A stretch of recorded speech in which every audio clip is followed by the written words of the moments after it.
গুরুত্বপূর্ণ নসিহত বয়ান পেশ করবেন হাফিজ কারি ফখরুল ইসলাম। হাফিজ কারি ফখরুল ইসলাম।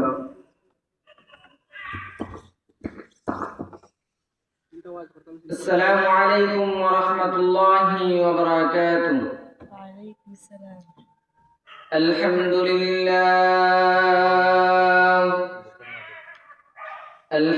لله نحمده ونستعينه ونستغفره ونؤمن به ونتوكل عليه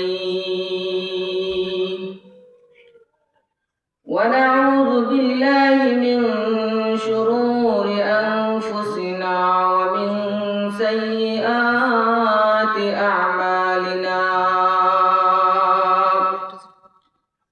من يهده الله فلا مضل له ومن يضلله فلا هادي له. ونشهد أن لا إله إلا الله وحده لا شريك له. ونشهد أن سيدنا وسندنا وحبيبنا وطبيب قلوبنا ومولانا محمدا عبده ورسوله الذي أرسل إلى الناس كافة بشيرا ونذيرا وداعيا إلى الله بإذنه وسراجا وقمرا منيرا. أما بعد فأعوذ بالله من الشيطان الرجيم. بسم الله الرحمن الرحيم. قل إن كنتم تحبون الله فاتبعوني يحببكم الله ويغفر لكم ذنوبكم والله غفور رحيم. صدق الله العظيم. الحمد لله আল্লাহ পাক রব্বুল আলামিনের দরবারে লাখো কোটি শুকরিয়া আদায় করছি যে আল্লাহ পাক রব্বুল আলামিন আমাদেরকে এই ভালো একটা মজলিসে আসার বসার তৌফিক দান করেছেন। তার সাথে সাথে আমাকে কিছু কথা বলার তৌফিক দান করেছেন। তাই আমি আল্লাহ পাক রব্বুল আলামিনের দরবারে শুকরিয়া আদায় করছি। আলহামদুলিল্লাহ। ভাইয়েরা আমার, বন্ধুরা আমার, আমি আপনাদের সম্মুখে যে একখানা আয়াত তিলাওয়াত করেছি, এই আয়াতের মধ্যে আল্লাহ পাক রব্বুল আলামিন বলেন, قل إن كنتم تحبون الله فاتبعوني يحببكم الله ويغفر لكم ذنوبكم والله غفور رحيم. আল্লাহ পাক রব্বুল আলামিন নবী করিম সাল্লাল্লাহু আলাইহি ওয়াসাল্লামকে সম্বোধন করে বলতেছেন, হে নবী, আপনি বলুন, তোমরা যদি আল্লাহ পাক রব্বুল আলামিনের সাথে ভালোবাসা রাখো তাহলে আমাকে অনুসরণ করো। তাইলে আল্লাহ পাক রব্বুল আলামিন তোমাদেরকে ভালোবাসবেন এবং তোমাদের যাবতীয় সমস্ত গুনাহ মাফ করে দিবেন। ভাইয়েরা আমার, বন্ধুরা আমার, আমরা যদি আল্লাহ পাক রব্বুল আলামিনের সাথে ভালোবাসা রাখতে চাই তাহলে আমাদেরকে নবীজিকে অনুসরণ করতে হবে, নবীজিকে ভালোবাসতে হবে, নবীজিকে সম্মান করতে হবে। তাইলে আল্লাহ পাক রব্বুল আলামিন আমাদেরকে ভালোবাসবেন, আল্লাহ পাক রব্বুল আলামিন আমাদেরকে মহব্বত করবেন। আমরা এখন নবীজিকে ভালোবাসতে জানি না, নবীজিকে সম্মান করতে জানি না, অথচ আমার নবীজিকে স্বয়ং আল্লাহ পাক রব্বুল আলামিন মহব্বত করেছেন, আমার নবীজিকে স্বয়ং আল্লাহ পাক রব্বুল আলামিন সম্মান দিয়েছেন, আমার নবীজিকে সাহাবায়ে কেরামরা সম্মান দিয়েছেন, আমার নবীজিকে সাহাবায়ে কেরামরা মহব্বত করেছেন, অথচ আমরা আমাদের নবীজিকে মহব্বত করতে জানি না। আমাদের নবীজি এত দামি নবী ছিলেন, এত সম্মানিত নবী ছিলেন, এত ভালো নবী ছিলেন। আমাদের নবীজির চলাফেরা দেখে মানুষ মুসলমান হয়ে গেছে, আমাদের নবীজির কথাবার্তা শুনে মানুষ মুসলমান হয়ে গেছে, আমাদের নবীজির কথাবার্তা শুনে মানুষ মুসলমান হয়ে গেছে, আমাদের নবীজির চেহারা মুবারক দেখে মানুষ মুসলমান হয়ে গেছে। অথচ আমরা এই নবীজিকে সম্মান দিতে জানি না, মহব্বত করতে জানি না। সাহাবায়ে কেরামদের নবীজির জন্য কত ভালোবাসা ছিল, কত মহব্বত ছিল জানেন? আল্লাহ নবীর সাহাবী আবু তালহা রাদিয়াল্লাহু আনহু ছোট এক বাচ্চা ছিলেন, 7-8 বছরের। তিনি তার বাবার সাথে নবী করিম সাল্লাল্লাহু আলাইহি ওয়াসাল্লাম এর খিদমতে হাজির হলেন, দরবারে হাজির হলেন। দরবারে হাজির হওয়ার পর কথাবার্তা বলে বাড়িতে যাওয়ার সময় আবু তালহা রাদিয়াল্লাহু আনহু বাবার হাত ধরে টানতেছেন, বাবার হাত ধরে টানতেছেন। তখন আবু তালহার বাবা বলতেছেন, হে আবু তালহা, তোমার কি হয়েছে, তুমি পিছনের দিকে টানতেছে কেন? তখন আবু তালহা রাদিয়াল্লাহু আনহু বলতেছেন, হে বাবা, তুমি তো নবী করিম সাল্লাল্লাহু আলাইহি ওয়াসাল্লামের সাথে কত সুন্দর কথা বলেছো, নবী করিম সাল্লাল্লাহু আলাইহি ওয়াসাল্লাম তোমার সাথে কত সুন্দর কথা বলেছেন, তোমাকে কত সুন্দর উপদেশ দিয়েছেন।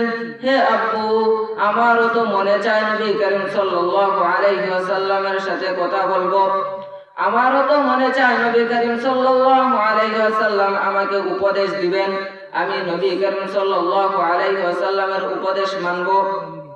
আমার হাত ছেড়ে দিন, আমি নবী করিম সাল্লাল্লাহু আলাইহি ওয়াসাল্লামের দরবারে গিয়ে নবী করিম সাল্লাল্লাহু আলাইহি ওয়াসাল্লামের সাথে কথা বলতে চাই। এই কথা বলার সাথে সাথে আবু তালহার বাবা আবু তালহা রাদিয়াল্লাহু আনহুকে হাত ছেড়ে দিলেন। হাত ছেড়ে দেওয়ার সাথে সাথে আবু তালহা রাদিয়াল্লাহু আনহু নবী করিম সাল্লাল্লাহু আলাইহি ওয়াসাল্লামের দরবারে হাজির হলেন। হাজির হওয়ার পর আবু তালহা রাদিয়াল্লাহু আনহু নবী করিম সাল্লাল্লাহু আলাইহি ওয়াসাল্লামকে বলতেছেন, হে নবী, আপনাকে শুধু আমার আব্বু ভালোবাসেন না, বরং আমিও আপনাকে ভালোবাসি, আমি আপনাকে অনেক অনেক ভালোবাসি। এই কথা শুনে নবী করিম সাল্লাল্লাহু আলাইহি ওয়াসাল্লাম বলতেছেন, তুমি কি সত্যি আমাকে ভালোবাসো? তখন আবু তালহা রাদিয়াল্লাহু আনহু বলতেছেন, হ্যাঁ, আমি সত্যি আপনাকে অনেক অনেক ভালোবাসি। এই কথা শোনার পর নবী করিম সাল্লাল্লাহু আলাইহি ওয়াসাল্লাম আবু তালহাকে পরীক্ষা করার জন্য বললেন, হে আবু তালহা, তুমি যদি সত্যি আমাকে ভালোবাসো তাইলে তোমার তরবারি দিয়ে তোমার বাবার মাথা কেটে আনো।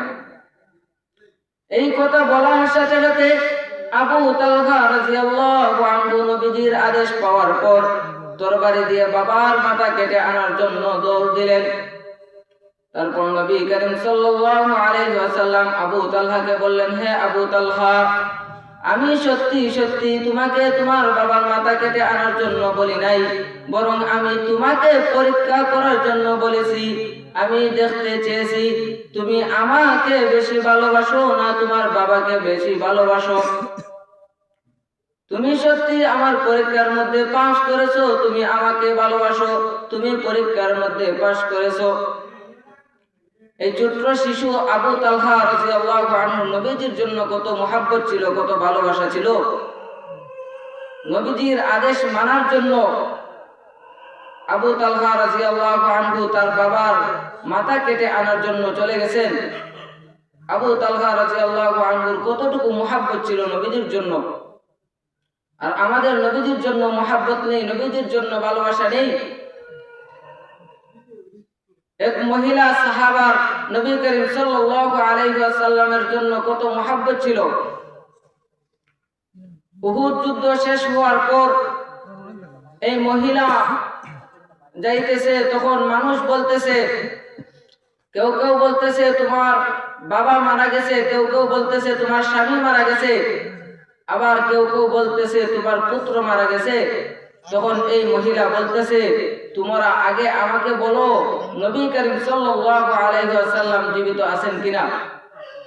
তখন মানুষ বলতেছে নবী করিম সাল্লাল্লাহু আলাইহি ওয়াসাল্লাম সুস্থ আছেন, নবী করিম সাল্লাল্লাহু আলাইহি ওয়াসাল্লামের কিছু হয় নাই। তখন এই মহিলা বলতেছে, আমি যতক্ষণ পর্যন্ত আমার নিজ চোখে দেখছি না ততক্ষণ পর্যন্ত আমার মন শান্তি হবে না। আমি নবী করিম সাল্লাল্লাহু আলাইহি ওয়াসাল্লামকে নিজ চোখে দেখতে চাই। তখন এই মহিলা নবী করিম সাল্লাল্লাহু আলাইহি ওয়াসাল্লামের কাছে গেল। নবী করিম সাল্লাল্লাহু আলাইহি ওয়াসাল্লামের কাছে যাওয়ার পর এই মহিলা বলতেছে, হে নবী, ইয়া রাসূলুল্লাহ, ইয়া হাবিবাল্লাহ, আমি আপনাকে সুস্থ দেখার পর আমি আমার সব দুঃখ ভুলে গেছি, আমি আমার সব কষ্ট ভুলে গেছি। হে নবী, আমি আমার পুত্র হারাইছি, এতে আমার কোনো কষ্ট নাই। আমি আমার স্বামী হারাইছি, এতে আমার কোনো কষ্ট নাই। আমি আমার বাবা হারাইছি, এতে আমার কোনো কষ্ট নাই। হে নবী, আমি আপনাকে সুস্থ দেখে আমি আমার সকল দুঃখ ভুলে গেছি। এই মহিলা সাহাবা নবী করিম সাল্লাল্লাহু আলাইহি ওয়াসাল্লামের জন্য কত মুহাব্বত ছিল, কত ভালোবাসা ছিল। নবীজির জন্য শুধু সাহাবায়ে কেরামদের ভালোবাসা ছিল না, নবী করিম সাল্লাল্লাহু আলাইহি ওয়াসাল্লামকে স্বয়ং আল্লাহ পাক রব্বুল আলামিন মুহাব্বত করেছেন, আল্লাহ পাক রব্বুল আলামিন ভালোবেসেছেন। আল্লাহ পাক রব্বুল আলামিন আমার নবীজিকে কেমন ভালোবেসেছেন জানেন? আল্লাহ পাক রব্বুল আলামিন বলেন, হে নবী, আপনি কি জানেন আমি আপনাকে কতটুকু ভালোবাসি, কতটুকু মহব্বত করি? হে নবী, আমি আপনাকে এত এত মহব্বত করি, আপনি কোনো টেনশন করেন না। পৃথিবীর সকল মানুষ যদি আপনার বিপক্ষে চলে যায়, আমি আল্লাহ আপনার পক্ষে আছি, আপনি কোনো চিন্তা করেন না, আপনি কোনো টেনশন করেন না। আল্লাহ পাক রব্বুল আলামিন বলেন, হে নবী, আপনি কি জানেন আমি আপনাকে কতটুকু ভালোবাসি, আমি আপনাকে কতটুকু মহব্বত করি? ইযা যুকিরতু যুকিরতা মা'হু, আমি যে জায়গায় আমার নাম উল্লেখ করেছি তার পরপরই আপনার নাম উল্লেখ করেছি। কালিমা তাইয়্যিবা লা ইলাহা ইল্লাল্লাহ, প্রথম অংশে আমার নাম, ওয়া আন্না মুহাম্মাদুর রাসূলুল্লাহ, দ্বিতীয় অংশে আপনার নাম কালিমা শাহাদাত আশহাদু আল্লা ইলাহা ইল্লাল্লাহ, প্রথম অংশে আমার নাম, ওয়া আশহাদু আন্না মুহাম্মাদান আবদুহু ওয়া রাসূলুহু, দ্বিতীয় অংশে আপনার নাম। আল্লাহ পাক রব্বুল আলামিন বলেন, হে নবী, আপনি কি জানেন আমি আপনাকে কতটুকু ভালোবাসি, কতটুকু মহব্বত করি? আমি আপনাকে ভালোবাসি, আমি আপনাকে মহব্বত করে আরবি 29টি হরফ, যেই 29টি হরফ দিয়ে কোরআন শরীফ সাজানো হয়েছে, কোরআন শরীফ লেখা হয়েছে,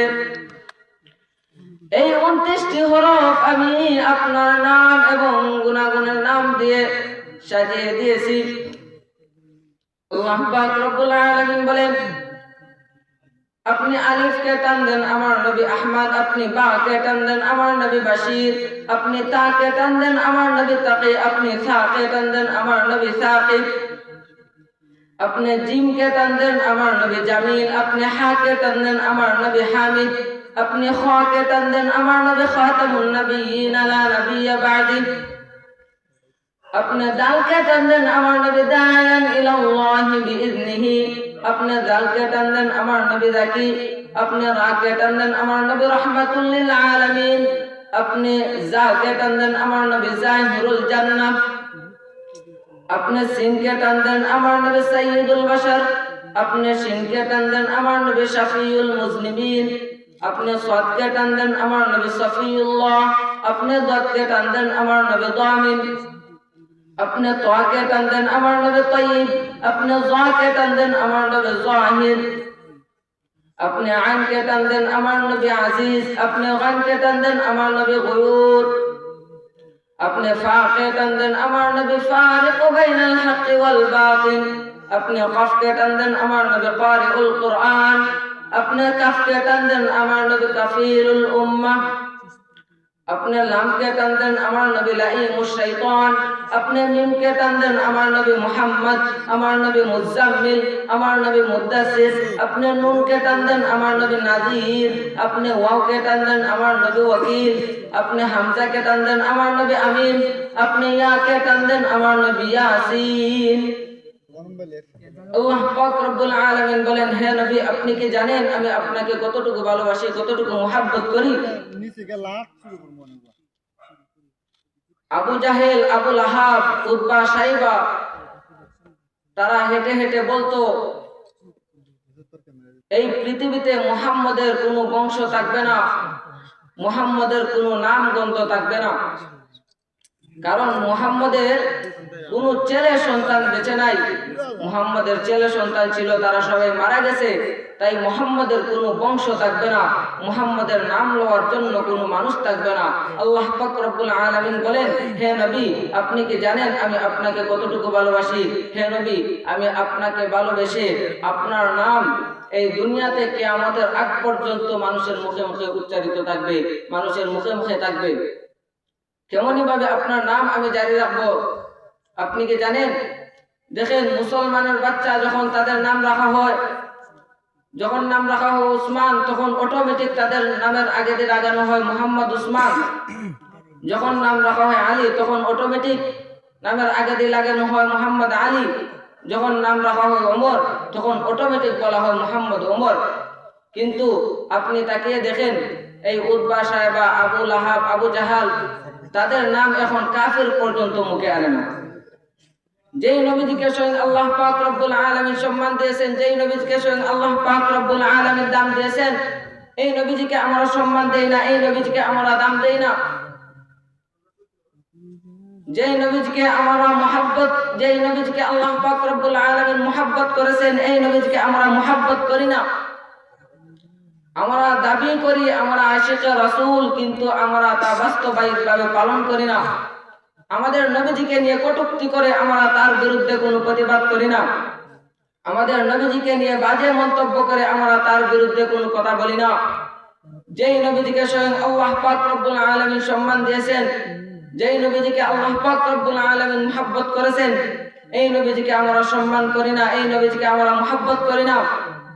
সুতরাং স্পষ্ট ভাষায় বলতে চাই, আজ থেকে যদি আমার নবীজিকে নিয়ে কোনো কুলাঙ্গারের বাচ্চা কোনো কটূক্তি করে, যেই মুখ দিয়ে কটূক্তি করবে এই মুখ আমরা ভেঙে ফেলবো ইনশাআল্লাহ। আমাদের নবীজিকে নিয়ে যেই কুলাঙ্গারের বাচ্চা বাজে মন্তব্য করবে, আমার নবীজিকে নিয়ে যেই কুলাঙ্গারের বাচ্চা বাজে কথা বলবে, কটূক্তি করবে, যেই জিহ্বা দিয়ে আমার নবীজিকে নিয়ে কটূক্তি করবে, এই জিহ্বা আমরা চিরে ফেলবো ইনশাআল্লাহ। এখন আমরা জিহাদ করতে চাই না, এখন আমরা বাতিলের বিরুদ্ধে লড়তে চাই না, বাতিলের বিরুদ্ধে যুদ্ধ করতে চাই না, বাতিলের বিরুদ্ধে যুদ্ধ করতে চাই না বলেই আজ বাতিলরা তারা শক্তিশালী হয়ে গেছে। তারা আমাদের মুসলমান ভাই বোনদের উপর আক্রমণ করতেছে, তারা আমাদের ফিলিস্তিনের ভাই বোনদের উপর আক্রমণ করতেছে, মা বোনদের উপর আক্রমণ করতেছে। আমরা তাদের বিরুদ্ধে কোনো কিছুই বলি না। আমাদের কোরআনকে নিয়ে অবমাননা করে আমরা কিছু বলি না, আমাদের নবীজিকে নিয়ে কটূক্তি করে আমরা কিছু বলি না, আমাদের আল্লাহ তাআলাকে নিয়ে কটূক্তি করে আমরা কিছু বলি না। আমরা কিছু না বলার কারণেই তাদের এত সাহস হয়ে গেছে। আমরা যদি তাদের সাথে সাথে দাঁত ভাঙ্গা জবাব দিতাম, বাতিলের বিরুদ্ধে সব সময় কথা বলতাম, তাইলে তারা সাহস পেত না আমাদের নবীজিকে নিয়ে কটূক্তি করার, আমাদের কোরআনকে নিয়ে কটূক্তি করার। আমরা এখন জিহাদ করতে চাই না, বাতিলের বিরুদ্ধে কথা বলতে চাই না। অথচ আগে নবী করিম সাল্লাল্লাহু আলাইহি ওয়াসাল্লাম থাকাকালীন সময়ে মদিনার ছোট ছোট বাচ্চারাও জিহাদ করার জন্য তারা আগ্রহী ছিল, বাতিলের বিরুদ্ধে লড়ার জন্য তারা আগ্রহী ছিল। তারা কেমন আগ্রহী ছিল আপনারা কি জানেন? একটি ঘটনা বললে আপনারা বুঝতে পারবেন। لما خرج رسول الله صلى الله عليه وسلم إلى أحد لقتال قريش রাসূল সাল্লাল্লাহু আলাইহি ওয়াসাল্লাম যখন কুরাইশদের সাথে যুদ্ধ করার জন্য উহুদ প্রান্তের দিকে বের হলেন, খরাজা মাআহু মিনাল মাদিনাতি গিলমানুন ইউহিব্বুনাল জিহাদ ফি সাবিলিল্লাহ, তখন মদিনার ছোট ছোট বালকরাও জিহাদ করার জন্য বের হলো নবী করিম সাল্লাল্লাহু আলাইহি ওয়াসাল্লামের সাথে, যারা আল্লাহর রাহে জিহাদ করাকে পছন্দ করত। ওয়া কানু সিগারান, কিন্তু তারা ছিল ছোট। লাম ইয়াতাজাওয়াজুল খামিসাতা আশরাতা মিন উমরিহিম, তাদের বয়স এখন পর্যন্ত 15 বছর হয় নাই। ফারাদ্দাহুম রাসূলুল্লাহ সাল্লাল্লাহু আলাইহি ওয়াসাল্লাম, তাই তাদেরকে রাসূল সাল্লাল্লাহু আলাইহি ওয়াসাল্লাম ফিরিয়ে দিলেন। তাদেরকে জিহাদের মধ্যে নিলেন না, তাদেরকে বাতিলের বিরুদ্ধে নিলেন না, লড়ার জন্য নিলেন না। লিআন্নাহুম সিগারুন, কেননা তারা ছোট। লাম ইয়াবলুগু সিন্নাল কিতাল, তাদের এখনো জিহাদের বয়স হয় নাই, তাদের এখনো জিহাদের বয়স হয় নাই। তাই নবী করিম সাল্লাল্লাহু আলাইহি ওয়াসাল্লাম তাদেরকে ফিরিয়ে দিলেন। ওয়া কানা ফি হাউলাইল গিলমানি ওয়ালাদুন, তাদের মধ্যে এক বালক ছিল, ইসমুহু রাফি ইবনে খাদিজ, যার নাম ছিল রাফি ইবনে খাদিজ। ওয়া হুয়া দুনাল খামিসাতা আশরাতা মিন সিন্না, তার বয়স ছিল 14 বছর, এক বছর কম 15 বছর।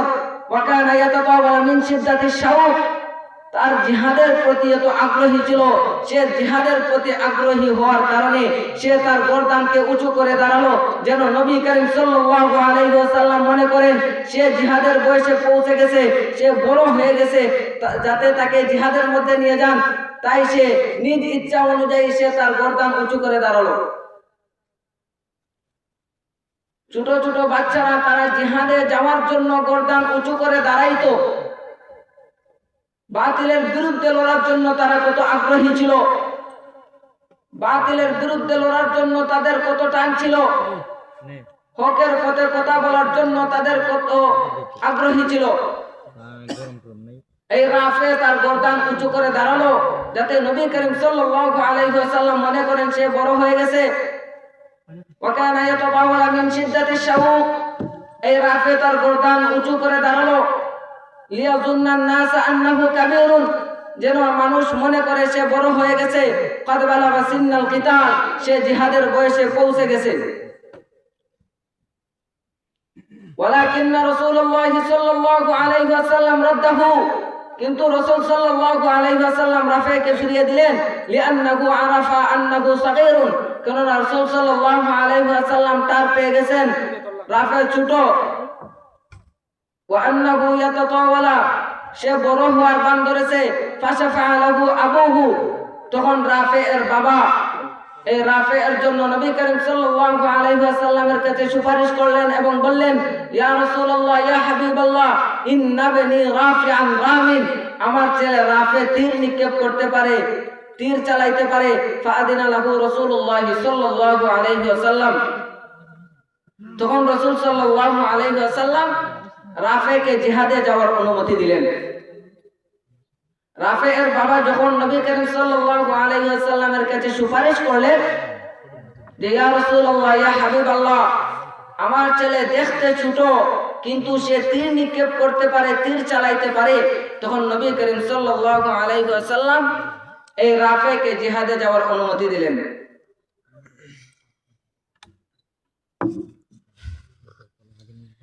জিহাদে যাওয়ার অনুমতি দেওয়ার পর এই রাফে কত খুশি হয়েছেন জানেন?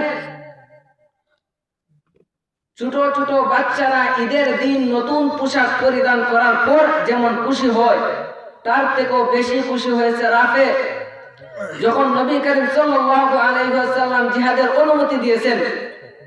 আগে তারা জিহাদে যাওয়ার জন্য কত আগ্রহী ছিলেন, জিহাদে যাওয়ার জন্য কান্না করতেন, জিহাদে যাওয়ার অনুমতি দিলে তারা খুশি হতেন। ففرح رافعا كثيرا لما أذن له رسول الله صلى الله عليه وسلم وخرج مع المجاهدين। রাসূল সাল্লাল্লাহু আলাইহি ওয়াসাল্লাম রাফেকে অনুমতি দেওয়ার পর রাফে খুশি হয়ে মুজাহিদদের সাথে বের হলেন। وهو أكثر سرورا من غلمان يخرجون إلى المصلى يوم العيد في لباس جديد। রাফে এত খুশি হলেন, ছোট ছোট বাচ্চারা ঈদের দিন নতুন পোশাক পরিধান করার পর যে খুশি হয়, তার থেকেও বেশি রাফে খুশি হলেন জিহাদের অনুমতি পাওয়ার পর। ওয়াকানা ওয়ালাদুন আখার, রাফেকে অনুমতি দেওয়ার পর আরেকজন বালক নবী করিম সাল্লাল্লাহু আলাইহি ওয়াসাল্লামের দরবারে হাজির হলো, যার নাম ছিল সামুরা। ফারাদ্দাহু রাসূলুল্লাহ সাল্লাল্লাহু আলাইহি ওয়াসাল্লাম লিসাগরিহি আইদান। তখন নবী করিম সাল্লাল্লাহু আলাইহি ওয়াসাল্লাম এই সামুরাকেও ফিরিয়ে দিলেন, কারণ সে ছোট, তার জিহাদে যাওয়ার বয়স হয় নাই। লাকাদ আজাজতা রাফিআন ওয়ারাদাত তামিম। তখন রাফি নবী করিম সাল্লাল্লাহু আলাইহি ওয়াসাল্লামকে বলতেছে, হে নবী, আপনি রাফিকে অনুমতি দিলেন জিহাদে যাওয়ার জন্য, আর আমাকে অনুমতি দিলেন না, অথচ আমি রাফিকে কুস্তিতে ফেলে দেব। রাফি যদি আমার সাথে কুস্তি করে, রাফি আমার সাথে কুস্তিতে পারবে না, আমি রাফিকে কুস্তিতে ফেলে দেব।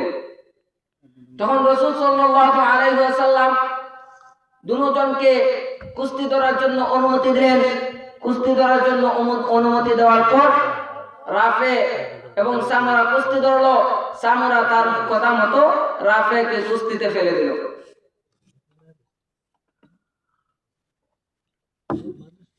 রাফিকে কুস্তিতে ফেলে দেওয়ার পর নবী করিম সাল্লাল্লাহু আলাইহি ওয়াসাল্লাম সামুরাকে আদেশ দিলেন জিহাদে যাওয়ার জন্য। আপনারা দেখেন, তাদের আগে জিহাদে যাওয়ার জন্য কত আগ্রহী ছিল, বাতিলের বিরুদ্ধে কত আগ্রহী ছিল লড়ার জন্য। কিন্তু আমরা বাতিলের বিরুদ্ধে লড়ি না। আমরা বাতিলের বিরুদ্ধে না লড়ার কারণেই আজ কাফির এবং মুনাফিকরা আমাদের মুসলমানদের উপর আক্রমণ করার সাহস পেয়েছে। আমরা যদি সব সময় বাতিলের বিরুদ্ধে কথা বলে যেতাম, সাহাবায়ে কেরামদের মতো বাতিলের বিরুদ্ধে কথা বলতাম, তাহলে আজ কাফির এবং মুনাফিকরা আমাদের মুসলমানদের উপর আক্রমণ করার সাহস পেত না। আজ যদি আমরা সাহাবায়ে কেরামদের মতো বাতিলের বিরুদ্ধে প্রতিবাদ করে যেতাম, তাহলে আজ এই ইসরায়েলি লোকেরা আমাদের মুসলমানদের উপর আক্রমণ করার সাহস পেত না। নারে তাকবীর, আল্লাহু আকবার। ইসলাম ইসলাম জিন্দাবাদ জিন্দাবাদ। আমরা বাতিলের বিরুদ্ধে কথা না বলার কারণে আজ ইসরায়েলি লোকেরা তাদের সাহস বেড়ে গেছে। তারা আমাদের ফিলিস্তিনের ভাই বোনদের উপর আক্রমণ করেছে, আমরা তাদের বিরুদ্ধে কোনো প্রতিবাদ করি নাই। এই আউল বাউল ফাউলরা আমাদের কোরআনকে নিয়ে অবমাননা করেছে, আমাদের আল্লাহ তাআলাকে নিয়ে অবমাননা করেছে, অথচ আমরা তাদের বিরুদ্ধে কোনো প্রতিবাদ করি নাই। আমরা আইনি ব্যবস্থাকে বলতে চাই, তোমরা যদি এদের বিরুদ্ধে কোনো আইনি ব্যবস্থা না নিতে পারো, তাহলে আমরা বলতে চাই এদের ব্যবস্থা আমরাই নিব ইনশাআল্লাহ। তোমরা যদি তাদের কোনো ব্যবস্থা নিতে না পারো, তাহলে আমি আজ স্পষ্ট ভাষায় বলে দিতে চাই, হে আউল বাউল ফাউলরা, তোমরা যদি আজ থেকে আমাদের আল্লাহ তাআলাকে নিয়ে কটূক্তি করো, আমাদের কোরআনকে নিয়ে কটূক্তি করো, আমাদের নবীজিকে নিয়ে কটূক্তি করো, তাহলে তোমাদের জীবন তো পুড়িয়ে মারা হবে ইনশাআল্লাহ। এক কুলাঙ্গার আমাদের নবীজিকে নিয়ে কটূক্তি করেছিল, আমাদের মুসলমান ভাইরা তাকে জীবন্ত পুড়িয়ে মেরেছে। আমি তাদেরকে বলতে চাই, তোমরা যদি আরো আমাদের নবীজিকে নিয়ে কটূক্তি করো, তাহলে তোমাদের এই শাস্তি, এই পুরনো মানুষের, এই আমাদের মুসলমান ভাইরা এই যে জীবন্ত পুড়িয়ে তাকে মেরেছে, তাদের থেকে আরো ভয়াবহ অবস্থা হবে তোমাদের। আজ আমরা বাতিলের বিরুদ্ধে কথা না বলার কারণেই তাদের এত সাহস বেড়ে গেছে। আমরা সব সময় বাতিলের বিরুদ্ধে কথা বলবো, হকের পথে কথা বলবো। হকের পথে কথা বলতে বলতে, কোরআনের কথা বলতে বলতে, হাদিসের কথা বলতে বলতে, আল্লাহ তাআলার কথা বলতে বলতে যদি জীবনও চলে যায়, জীবন দিতে রাজি আছি ইনশাআল্লাহ। আল্লাহ পাক রব্বুল আলামিন আমাদেরকে যে কথা বললাম, আল্লাহ পাক রব্বুল আলামিন তার উপর যেন আল্লাহ পাক রব্বুল আলামিন আমাদেরকে আমল করার তৌফিক দান করেন। সবাই বলেন আমিন।